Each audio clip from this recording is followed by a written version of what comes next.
नमस्कार किसान भाइयों, स्वागत है आपका आपके अपने पसंदीदा कार्यक्रम कृषि दर्शन में। और आज सोमवार है, मतलब आज है सजीव फोन इन कार्यक्रम का और आप हमसे बात कर सकते हैं। आज का हमारा जो विषय है वो है उद्यानिकी फसलों में कृषि के समसामयिक कार्य। हमारे फ़ोन नंबर आप जल्दी से लिख लीजिए, आपको स्क्रीन पे भी दिखेंगे और आप हमें फ़ोन कर सकते हैं और बात कर सकते हैं सीधे। हमारे फ़ोन नंबर हैं 0755-266-0049 और टोल फ्री नंबर है 1800-233-0040। इन नंबरों पे आप हमसे बात कर सकते हैं और आपके प्रश्नों के उत्तर देने के लिए हमारे स्टूडियो में हमने आमंत्रित किया है डॉक्टर कमल सिंह किराड़ जी को, जो अपर संचालक हैं उद्यानिकी विभाग में। बहुत बहुत स्वागत है सर आपका हमारे स्टूडियो में।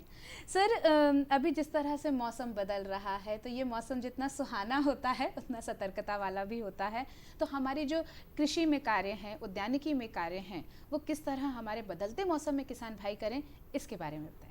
अभी जैसा कि आप देख रहे हैं कि खरीफ और रबी के बीच की ये अवस्था है और हमारे किसान भाई उद्यान की फसलें लगाने के लिए एकजुट होकर मेहनत कर रहे हैं। और ऐसे में यदि मौसम का मिजाज यदि इसमें बदल जाता है तो चूँकि पौधे बहुत छोटे छोटे होते हैं, रोपण का बहुत समय चल रहा है अभी, और ख़ासकर यदि कुछ पौधे पहले भी यदि लगा दिए किसान भाइयों ने, तो जब बादल का जब समय आता है और हल्का सा बूंदाबांदी होने लगती है उसमें, तो थोड़ा सा तापमान ज़्यादा रहता है और आर्द्रता भी ज़्यादा रहती है जी। तो ऐसे में जो एक तो छोटे छोटे पौधों की देखभाल करने की बहुत ज़्यादा आवश्यकता पड़ती है। तो इसमें जो फफूंद वाली जो बीमारियां हैं जी। या रस चूसने वाले जो कीड़े हैं, वो अमूमन ये देखा जाता है कि इनका प्रकोप इन सब्जी में जो छोटे छोटे फल लगाते हैं उनमें बहुत तेज़ी से होने लगता है।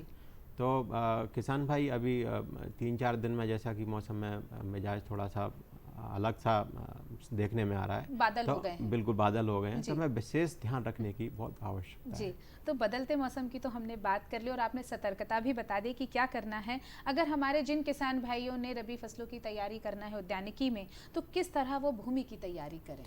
भूमि की तैयारी बहुत ही महत्वपूर्ण बिंदु है। अपन कहते हैं खेती में कि यदि हमारी ज़मीन यदि अच्छी प्रकार से तैयार हो गई, और तैयारी होने का मतलब ये है कि हमें जो पौधरोपण करना है उसके लिए लायक वो यदि है, तो भूमि की तैयारी जब करते हैं तो एकदम ज़मीन एक महीन होती है और ख़ासकर उसमें जीवांश की जो मात्रा है, जैविक खाद है, वो पर्याप्त एक मिलाने का समय रहता है जी। यदि हमने उसकी उचित तरीके से यदि बेड बना ली, जैसे सब्जियों की यदि अपन बात करें, और चूँकि आज का समय में तो ड्रिप से ही किसान भाई खेती कर रहे हैं, तो अच्छी थोड़ा सा यदि चौड़ी मेड़ बनाते हैं, वो ऊंची मेड़ बनाते हैं, फिर उसके ऊपर वो जैसे यदि उन्हें टमाटर लगाना है तो टमाटर का बेहन लगाते हैं, गोभी लगाना है या मिर्ची लगाना है। जी। तो इस तरह से जो फसलें किसान भाई हमारे इस मौसम में लगा रहे हैं, तो वो बेड पे लगाते हैं और फर्टिगेशन सिस्टम में यदि कोशिश करें वो लगाएं, क्योंकि इससे जो उनकी उपज में अपन कहते हैं 25-30% तक दिख रहे हैं हमारे डॉक्टर साहब। तो अगर अच्छी रोपनी तैयार करेंगे तो कुछ इस तरह की फसल अच्छी हमारे किसान भाई ले पाएंगे। बिल्कुल ले पाएंगे। और किसान भाइयों से यही अनुरोध है और अनुशंसा है कि जब वो अपन बेहन लगाते हैं तो एकदम अपने पास जो सामग्री है उसकी, जैसे अपन अभी देखा था आपने कि बांस बल्लियों की आवश्यकता पड़ती है, तार की जरूरत पड़ती है, ड्रिप साफ सुथरी होना चाहिए। तो ये सारी व्यवस्थाएं यदि अपने समय पे हैं तो क्योंकि खेती किसी का इंतजार नहीं करती, और यदि 1-2 दिन लेट भी हो गए तो काफ़ी नुकसान भी किसान भाइयों को होने की संभावना होती है। तो सर, हमारे किसान भाई हमसे जुड़ रहे हैं, कॉलर हमसे जुड़ नंद स्वरूप मिश्रा जी हैं बाराबंकी से, हम उनका स्वागत करते हैं। हेलो, स्वागत है आपका, प्रश्न कीजिए। नमस्कार, मैं नंद स्वरूप मिश्रा हूं बाराबंकी से। मैं जानना ये चाहता हूँ पौधा के बढ़वार के लिए जो हमें पोषक तत्व देने चाहिए, कार्बन हमारा हाइड्रोजन है, ऑक्सीजन है, nitrogen, phosphorus, potassium, perfume, manganese, sulphur, phosphorus, boron, copper, boron, mercury, ये सब चीजें जो देने की जरूरत है, तो कितने कैसे समय पे। दूसरी चीज, ठंडक आ गया है, ऐसे मौसम में जो हमारी उद्यानिकी की फसलें लगी हुई, उनके पाला से किस प्रकार से बचाने? बिल्कुल, पाले से। बहुत अच्छा आपने प्रश्न किया। एक तो सूक्ष्म पोषक तत्वों का आपने प्रश्न किया। अमूमन अभी तक क्या है, 3 ही पोषक तत्व किसान भाई अपने खेत में देते हैं उद्यान की फसलों में, और नाइट्रोजन, फास्फोरस, पोटास। ये जागरूक हमारे किसान भाई हैं जो सूक्ष्म पोषक तत्वों की बात कर रहे हैं। जी। क्योंकि सब्जियों और फलों में जो उनमें चिकनापन है और उनमें जो चमक है, वो सूक्ष्म पोषक तत्वों के कारण ही आती है। तो वह सूक्ष्म पोषक तत्व को, चूँकि आजकल लिक्विड आने लगे, तरल मात्रा में आने लगे, तो ये ड्रिप के साथ मिलाकर अपन इसमें जो अनुशंसित मात्रा रहती है उसकी 1 से 1.5 किलो एकड़ के हिसाब से आते हैं, रेडीमेड बने हुए रहते हैं। तो वो बीच बीच में उन्हें आवश्यकता पड़ती है, जैसी अनुशंसा करते हैं, जैसी फसल रहती है। आपका दूसरा प्रश्न था पाले के ऊपर, क्योंकि अभी ठंड का मौसम भी आ गया है और एकदम पाला आता है। जैसे अभी बता रहे हैं कि बादल जैसे हैं तो हल्का सी गर्मी है, और जैसे ही बादल हटेंगे तो एकदम ठंडक बढ़ जाती है। तो अब पाले में एक तो ये अपन विशेष रूप से ध्यान रखें, जब अपन पौधा लगाते हैं और यदि शीतलहर चलती है तो उस दिशा में वैसे बहुत से उपाय हैं, जैसे धुआं करने का एक उपाय है, सिंचाई करने का एक हल्का सा एक उपाय है, मतलब खेत एकदम सूखा नहीं रहना चाहिए। जी बिल्कुल। तीसरी बहुत महत्वपूर्ण बात है कि चूँकि उत्तर और पश्चिम दिशा से ही शीतलहर का प्रकोप होता है उस तरफ से, तो हमें उस दिशा में उस पट्टी पे जो हमारी मेड़ है उस पर अभी से अपन प्लानिंग करें कि उस पर पेड़ लगे होना चाहिए, जिससे कि हमारा जो सूक्ष्म वातावरण है फसलों का वो एकदम सम रहता है और एकदम पाले से वो प्रभावित नहीं होती है। बिल्कुल, आपने पाले से सुरक्षा के लिए बहुत अच्छी जानकारी हमारे किसान भाइयों को दी। अब बात करते हैं सर, जैसे पौधरोपण के लिए जब तैयारी करते हैं हमारे किसान भाई, तो उस समय किन बातों की सावधानी रखना चाहिए? आपने बहुत ही अच्छा प्रश्न किया है। सामान्यतः जब हमारे किसान भाई पौधा लगाने जाते हैं, खेत तैयार हो गया और मिट्टी सूखी है और उसकी बेड बनी हुई है, तो वो एकदम सीधा उसमें पौधरोपण नहीं करें। पहले जैसे आदमी मान के चलो शाम को यदि अपने को पौधरोपण करना है तो सुबह या एक दिन पहले कम से कम 2 घंटे के लिए ड्रिप चलाएं, जिससे कि जो मिट्टी है वो थोड़ा सा नम बनी रहे, जड़ें टूटे ना। हाँ, जड़ें टूटे नहीं। और मिट्टी में जैसे पौधे लगाने के बाद एकदम पानी देते हैं तो पौधे क्या होता है, तिरछे हो जाते हैं, उनमें जो हवा के जो पॉकेट रहते हैं या बुलबुले रहते हैं वो उसके अंदर रहते हैं। तो यदि अपन पौधे लगाने से पहले या तो सुबह एक दिन पहले यदि ड्रिप चला देते हैं, 2 घंटे का शिफ्ट ले लेते हैं, तो नमी बनी रहती है। और उस समय यदि अपन पौधरोपण करते हैं तो उसमें सक्सेसनेस या अपन सफलता किसान भाइयों को बहुत अच्छी मिलती है। जी। और जो पौधे का विकास है वो 48 घंटे के अंदर ही उसमें चालू हो जाता है। अन्यथा की स्थिति में चूंकि नवीन पौधा रहता है, उसको नई जमीन में जाता है तो उसको काफ़ी सामना करना पड़ता है और थोड़ा सा 5-7 दिन और एक्स्ट्रा उसमें लग सकते हैं और फटाव बहुत अच्छा भी नहीं आता है। तो बेड पे यदि चौड़ी अपन ने बेड बनाई है तो उसमें अमूमन क्या होता है, किसान भाई एक ही ड्रिप की लाइन उसमें डालते हैं। यदि अपन उसमें 2 ड्रिप की यदि लाइन डाल दें उसमें तो ये बहुत अच्छा रहता है कि पूरी बेड को एक समान वो गीला करता है। भले ही उसकी जो पानी चलाने की जो शिफ्ट है उसमें थोड़ा सा कमी कर दें, क्योंकि पूरी बेड को एक साथ उसने गीला किया है। तो ये इसके भी बहुत वांछित परिणाम। हमारे एक कॉलर हमसे जुड़ रहे हैं, अमृत सिंह है शाहजहाँपुर से, हम बात करेंगे उनसे। जी, अपना प्रश्न कीजिए, स्वागत है आपका। जी नमस्कार सर जी, मैडम जी, सबको नमस्कार। जी नमस्कार। मेरा हेलो जी, प्रश्न कीजिए। हाँ, मेरा प्रश्न ये है कि जो लहसुन और प्याज की फसल है, इनमें अपन जो जैविक उर्वरक आते हैं बैक्टीरिया जैसे पीएचडी, अजेटोबैक्टर, केएचडी, इनकी ड्रेंचिंग के माध्यम से अगर शुरू में अपन ने नहीं दिया तो ड्रेंचिंग के माध्यम से दे सकते हैं क्या? जी या फिर बहाव पद्धति के द्वारा जो अपन पानी सिंचाई करते हैं उसके द्वारा? इसमें अपन कर सकते हैं, क्योंकि जो जैविक खाद रहते हैं, जो जैविक फर्टिलाइजर है, इनकी मात्रा बहुत कम लगती है। यदि अपन बात करें तो 2 किलो में 1 हेक्टेयर पूर्णतः हो जाता है उसमें। तो यदि अपन ड्रिप के माध्यम से यदि अपन दे रहे हैं और जीवांश की मात्रा उसमें अच्छी है तब भी इसके परिणाम अच्छे रहते हैं। और जब अपन प्याज की जब रोपण लगाते हैं, यदि उस समय यदि स्लरी बना ली जाए, ऐसा गोल बना लिया जाए इनका, और इनकी जड़ें हैं उसको यदि डुबो कर भी यदि अपन छुपाई कर दें उसमें, तब भी उससे काम हो जाता है। यदि उस समय नहीं भी दे पाए तो बाद में अपन ड्रिप के माध्यम से भी ये जो जैविक खाद है, जैविक फर्टिलाइजर है, वो अपन खेत में दे सकते हैं, उसके परिणाम बहुत अच्छे मिलते हैं। मतलब पहले भी दे सकते हैं, बाद में भी दे सकते हैं, लेकिन ड्रिप होना अपने साथ में अच्छा है। यदि वैसे भी यदि नहीं है तो वो ड्रेंचिंग भी अपन उसको आसानी से कर सकते हैं। जैसा कि आपने और भी देखा होगा, अभी बेस्ट डिकम्पोजर और जो दूसरे जो बैक्टीरिया कल्चर अपन खेत में डाल रहे हैं, उनके भी बहुत वांछित और अच्छे परिणाम हमारे किसान भाइयों को देखने में आ रहे हैं। जी बिल्कुल, हम बात करना चाहेंगे अब डॉक्टर साहब जैविक खेती के बारे में। जिस तरीके से जैविक फर्टिलाइजर के बारे में हमारे किसान भाई ने बात की, अगर जैविक खेती हमारे कोई किसान भाई करना चाहते हैं तो किस तरह उद्यानिकी में वो जैविक खेती को अपना सकते हैं, क्या फायदे हैं इसके? जैविक खेती का देखिए फायदे तो बहुत हैं, क्योंकि हम तो आदतन काल से जैविक खेती करते करते जी, हैं जी, जी, जी। और इसमें हम अग्रणी भी हैं। यदि पूरे विश्व में बात करें तो भारत अभी जैविक खेती में अग्रणी है और मध्य प्रदेश उसमें भी अग्रणी है। अच्छा तो हमारे किसान भाई कुछ बहुत अच्छा प्रयास भी कर रहे हैं जी। इसमें। अब विषय वस्तु ये आती है, चूंकि जैविक खेती करते हैं तो लागत तो निश्चित रूप से कम होती है। जी जी हमारे जो स्वास्थ्य पर रसायनों का प्रभाव जी, पड़ रहा है जी। वो भी बहुत एकदम न्यूनतम रहता है। और जो मृदा का जो स्वास्थ्य है, मिट्टी का जो स्वास्थ्य बेहतर है बनता वो बेहतर बनता है। जी जी जी और जो उपज आती है उसका स्वाद तो देखने लायक ही रहता है। जी जी जी यदि हम जैविक खेती कर रहे हैं तो उसके लिए प्रक्रिया या तो अपन स्वयं से कर रहे हैं या फिर किसी संस्था से पंजीकरण इसका करा रहे हैं। तो पंजीकरण में अपन एक पीजीएस सिस्टम में भी अपन बात कर रहे हैं, जो कि जिला स्तर पर भी उसका पंजीयन करके भी हो जाता है, या फिर अपना जो मध्य प्रदेश राज्य जैविक प्रमाणीकरण संस्था है उससे भी अपन इसका पंजीयन करा सकते हैं। और इसके जो फीस है वो बहुत कम है, बहुत नॉमिनल है। और बहुत सी ऐसी योजना है जो हमारे किसान भाइयों को जैविक खेती के लिए प्रोत्साहित भी इसमें कर रही है। बहुत अच्छी बात आपने बताई। तो सर आप ये जो बात हम कर रहे थे इस सिलसिले को हम अभी और आगे बढ़ाएंगे। हम बात करना चाहेंगे थोड़ा सा सर मिर्च और टमाटर की।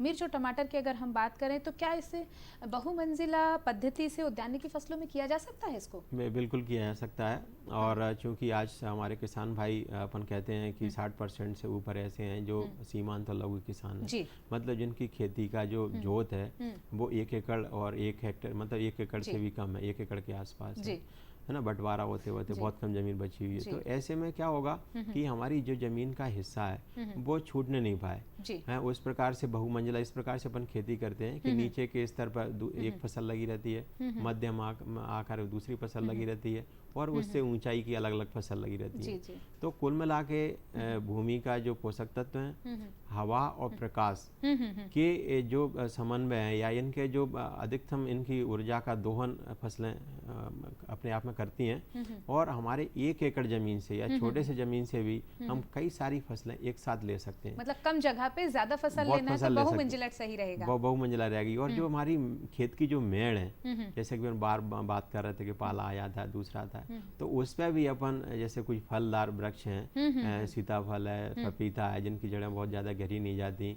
तो और सब्जियों में यदि उसकी बात करें तो सुरजना वगैरह है, वो भी अपन किसान भाई लगाकर। तो आप ये समझिएगा यदि खेत की मेड़ पर यदि इस प्रकार की फसलें ले रहे हैं तो इसके बहुत फायदे हैं। और इन्हीं की आमदनी से जो अपनी मुख्य फसल है वो उसके भी वो लागत आती है, वो इससे निकल जाती है।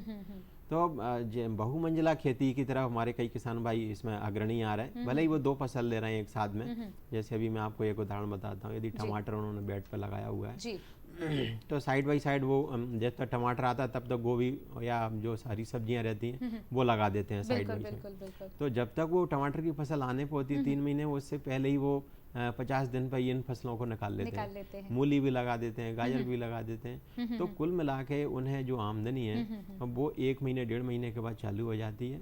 और जब मुख्य फसल आती है तब तक फिर मुख्य फसल उसमें देने लगती है। जी। और ऐसे ही उदाहरण कई हैं, जैसे टमाटर के बीच में अपन गिल की आखिरी में जब मतलब ठंड एंड होती है उस समय लगा देते हैं। तो जो गिलकी के जो पौधे बढ़ जाते हैं तो उस समय तेज धूप आने लगती है। आपने देखा हो मार्च अप्रैल में। बात करेंगे मुकेश मालवीय जी हैं काला पीपल से, हम उनसे बात करेंगे। जी स्वागत है आपका मुकेश जी, प्रश्न कीजिए। हेलो मैम, मैं ये पूछना चाहता हूँ कि जो राष्ट्रीय बीज निगम भोपाल में है। जी हेलो, बोलिए। हाँ, जो राष्ट्रीय बीज निगम भोपाल में है मैडम, उसमें से बीज मंगाने के लिए हर बार तो हम आ नहीं सकते जी। तो उसमें से बीज मंगाने के लिए और भी कोई माध्यम है, जैसे डाक द्वारा मंगवा सकते हैं जी बीज काला पीपल में? बीज चूँकि व्यवस्था, यदि सब्जियों के अपन बीज की बात करें या फूलों के बीज की बात करें या औषधीय सुगंधीय पौधों के यदि बीज की अपन बात करें तो इसके लिए बहुत से संस्थान हैं जहाँ से अपन ऑर्डर बुक करके वो डाक से भी ये व्यवस्था करते हैं कि आपने इनके जो खाते निश्चित रहते हैं उसमें यदि पैसे एडवांस में जमा कर दिए और चिट्ठी पत्री लिख दी तो आपके पते पर भी ये बीज आ जाते हैं, भेजते हैं। और कई ऐसे राष्ट्रीय संस्थान भी हैं और अपने भोपाल में भी ऐसे संस्थान है, मध्य प्रदेश में भी बहुत संस्थान है। आप अभी तो चूंकि इंटरनेट का समय, उनकी वेबसाइट पर जाइएगा और बीज बुक कराइएगा और आपको मिल जाएगा। बिल्कुल। तो मुकेश जी आप बुक कराइए और आपको बीज मिल जाएगा। डॉक्टर साहब आगे भी चर्चा जारी रखेंगे, लेकिन कार्यक्रम में लेते हैं एक छोटा सा अंतराल, बस अभी उपस्थित हुए।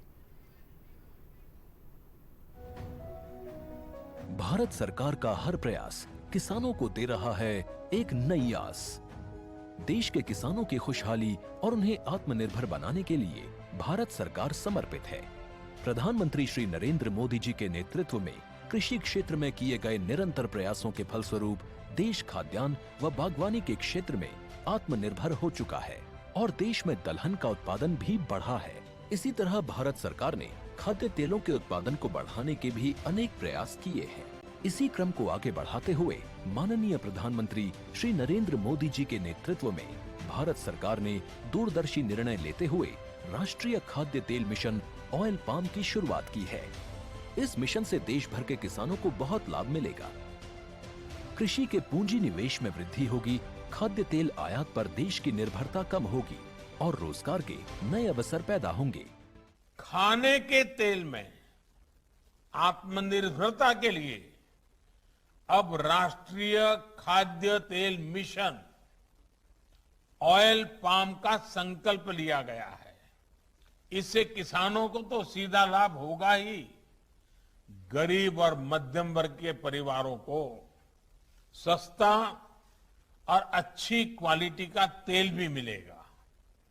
यही नहीं, ये मिशन बड़े स्तर पर रोजगार का निर्माण करेगा। इस मिशन के अंतर्गत ऑयल पाम का रकबा और पैदावार बढ़ाने पर जोर देने के लिए सरकार ने 11,000 करोड़ रुपए से अधिक की सहायता राशि निर्धारित की है। मिशन के तहत सरकार ने ऑयल पाम की खेती के लिए रोपण आदि की सहायता में बढ़ोतरी करते हुए पहले मिलने वाले 12,000 रुपए प्रति हेक्टेयर को बढ़ाकर 29,000 रुपए प्रति हेक्टेयर तक कर दिया है। ऑयल पाम के पुराने बागों के पुनरुद्धार के लिए 250 रुपए प्रति पौधा के हिसाब से विशेष सहायता दी जा रही है। पौधारोपण सामग्री की कमी दूर करने और बीजों की पैदावार करने वाले बागों को भी सहायता दी जाएगी। इसके तहत 15 हेक्टेयर ऑयल पाम उद्यान के लिए 80 लाख रुपए तक की सहायता राशि दी जाएगी। इसके अलावा नर्सरी विकास के लिए 40 लाख रुपए तक तय किए गए हैं। पूर्वोत्तर और अंडमान राज्यों के लिए विशेष सहायता का भी प्रावधान है। ऑयल पाम के किसान ताजे फलों के गुच्छे यानी FFB का उत्पादन करते हैं, जिनकी वर्तमान में कीमतें अंतर्राष्ट्रीय मूल्यों में उतार चढ़ाव के आधार पर तय होती हैं। पहली बार केंद्र सरकार ताजे फलों के गुच्छे की कीमत के लिए किसानों को आश्वासन दे रही है। ये व्यवहार्यता मूल्य यानी VP कहलाएगा, यानी किसानों को कोई घाटा नहीं होने दिया जाएगा। व्यवहार्यता मूल्य VP तय करने की शुरुआत 1 नवंबर से होगी और अगले वर्ष 31 अक्टूबर तक जारी रहेगी। इसे ऑयल पाम वर्ष कहा जाएगा। इस योजना के तहत वर्ष 2025-26 तक ऑयल पाम का रकबा 6.5 लाख हेक्टेयर सृजित करने और कच्चे ऑयल पाम की पैदावार वर्ष 2025-26 तक 11.20 लाख टन पहुंचाने का लक्ष्य निर्धारित किया गया है। सरकार के इस महत्वपूर्ण निर्णय से देश में ऑयल पाम की खेती करने वाले किसानों में विश्वास पैदा होगा और वे खेती का रकबा बढ़ाएंगे। इस तरह पाम ऑयल का उत्पादन भी बढ़ेगा, जिससे किसानों की आय बढ़ेगी और ग्रामीण अर्थव्यवस्था भी सुदृढ़ होगी। अरे सुन तो। मुझे क्या सुनाना चाहते हो? जो सुनाओ मेरी सौतन को। किसको? अरे वही तुम्हारा मोबाइल फोन जिससे सुबह शाम दिन रात चिपके रहते थे और कहते थे किसान कॉल सेंटर से बातें हो रही हैं। अच्छा ये बात है। हाँ क्यों, क्या हुआ? अब बात नहीं होती क्या? अब तो झट से बात हो जाती है। संबंधी समस्याओं का अपनी भाषा में तुरंत हल पाने के लिए पूरे भारत में किसी भी फोन से हेल्पलाइन नंबर पर संपर्क करें। किसानों का दोस्त किसान कॉल सेंटर।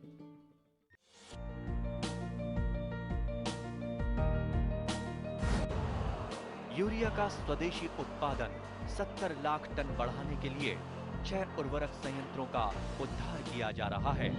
FCIL के गोरखपुर, सिंदरी, तलचर और रामागुंडम संयंत्र, HFCL की बरौनी इकाई और BVFCL की नामरू फोर्थ। सोने पर सुहागा ये है कि देश में अब बनेगा सिर्फ नीम लेपित यूरिया, क्योंकि इससे होगा किसानों का फायदा ही फायदा। अनाज का उत्पादन 10% तक बढ़ेगा। बढ़ेगी 10 से 15% नाइट्रोजन क्षमता।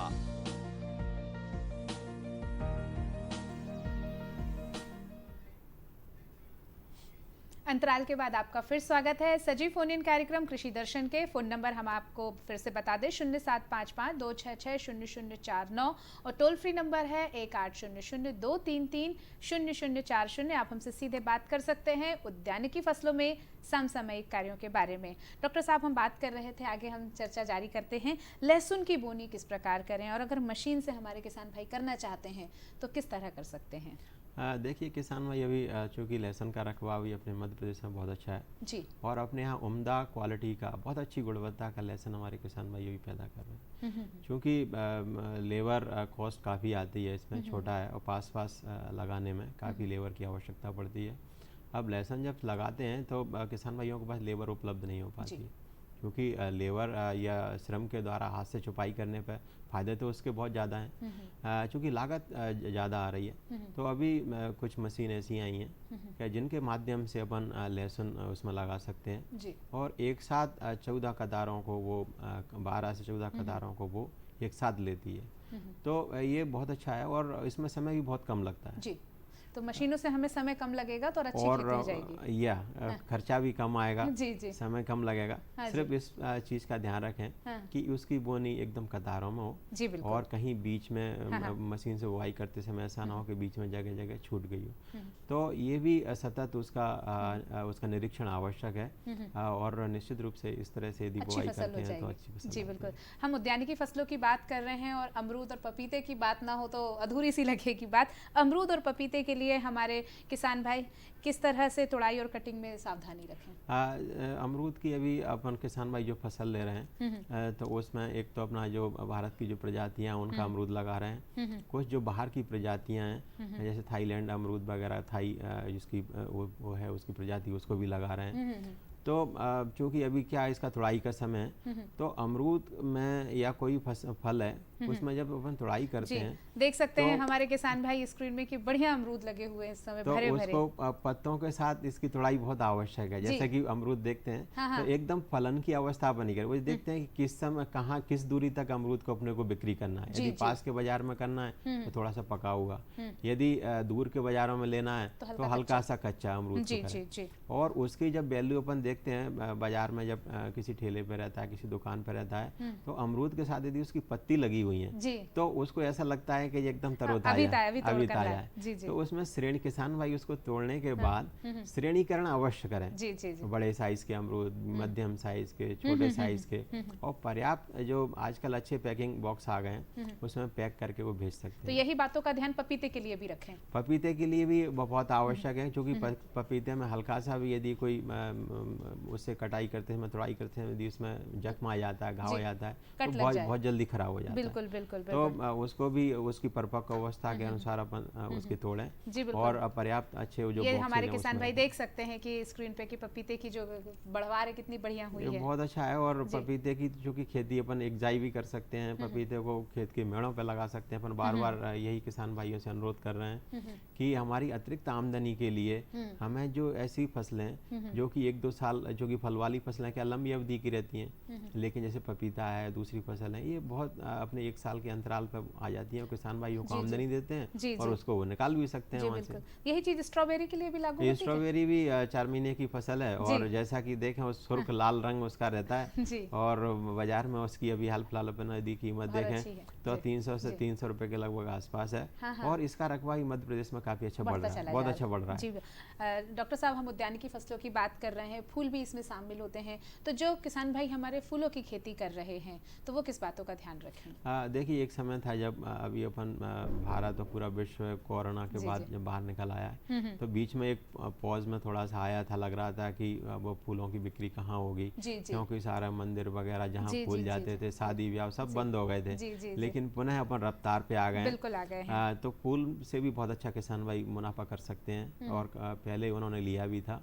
तो फूल यदि अपन देखें तो जैसे गुलाब है और गेंदा है, तो ये तो बाहर अपन आसानी से किसान भाई लगा सकते हैं, क्योंकि गुलाब को लगाने के लिए थोड़ा सा समय ज़्यादा चाहिए।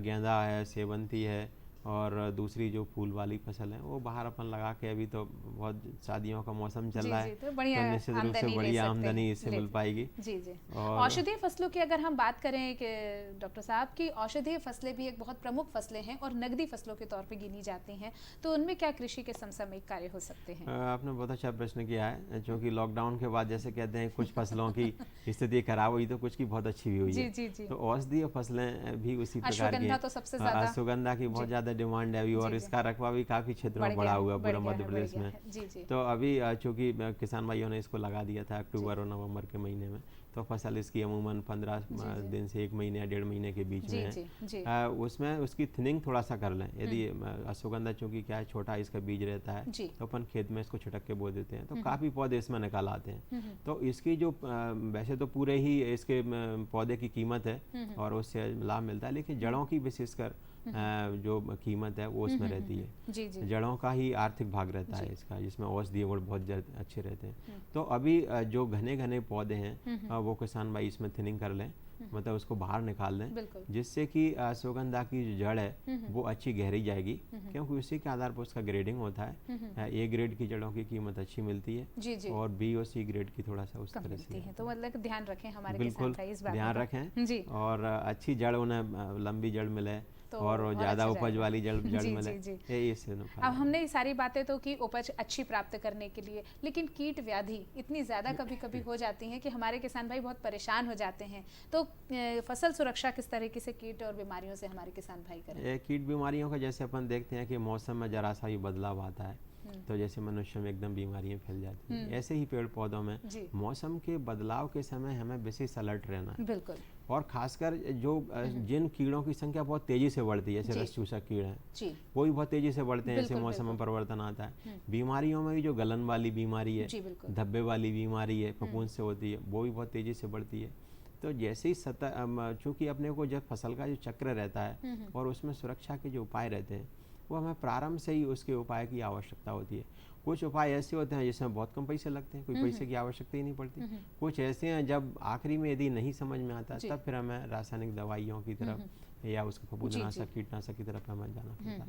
तो ये है कि रोकथाम से बचाव अच्छा। इस समय क्योंकि जो कीड़े की बढ़ रही है, तो हल्का सा एक प्रिवेंटिव या अपन कहते हैं रोकथाम वाला एक जो इंसेक्टिसाइड या फंजीसाइड उसका अपन स्प्रे इसमें कर सकते हैं, जिससे कि हमारी फसल को संपूर्ण सुरक्षा वो देगा। जी जी। तो अगर हमारे किसान भाई सुरक्षा चाहते हैं अपने कीटों से, तो अपनी ध्यान रखें कि बदलते मौसम में हमारे फसलों को नुकसान ना होने पाए। जी डॉक्टर साहब, और आम की जो पौध है अभी अगर तैयार हो रही हैं जो, तो आम के लिए कैसे हमारे किसान भाई तैयारी करेंगे? बिल्कुल, आपने बहुत ही अच्छा प्रश्न किया है, क्योंकि कीड़ों की और सुरक्षा की अपन बात ही कर रहे थे उस समय।